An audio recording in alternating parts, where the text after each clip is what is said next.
Hello families, இன்றைக்கி எங்கள் வீட்டில் ஈத் பண்ணோம். அதுக்கு சிக்கன் வாங்கிட்டு வர அப்பா போயிருந்தார். அதுக்குள்ளேயே மாவெல்லாம் பிசைஞ்சு வச்சுட்டோம். சிக்கன் கழுவி அடுப்பில் வச்சுட்டோம். பிசைஞ்ச மாவாக பேடா போட்டுட்டு ஒரு கப் அளவு தேங்காய் அரைச்சிக்கலாம். 2 வெங்காயம், 4 தக்காளி. அந்த வெங்காயமும் அந்த தக்காளியும் நல்லா கட் பண்ணி எடுத்துக்கலாம். தக்காளி மட்டும் ஃபைண்டாக அரைச்சி நல்லா போட்டு வதக்கிக்கலாம்.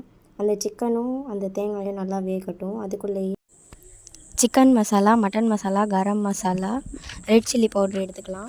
நடுவில் இந்த பேடா கூட போட்டுக்கலாம். அந்த குழம்புல ஒன்று மிஸ் ஆகிடுச்சு. மிளகுத்தூள் போட்டுக்கலாம். இந்த வேக வச்ச சிக்கனும் தேங்காயும் எடுத்து அதில் போட்டுக்கலாம். நல்லா கலரி விட்டுக்கலாம்.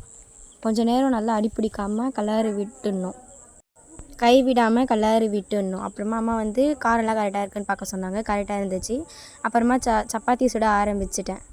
சப்பாத்தி சுட்டுன்னு இருக்கும்போதே அம்மா சிக்கன் வேகிடுச்சா அப்படின்னு சொல்லி பார்க்க சொன்னாங்க. நல்லா கலரி விட்டு சிக்கன் எடுத்து பார்த்தேன். பார்க்கும்போது தான் நல்லா டேஸ்ட்டாக இருந்துச்சு.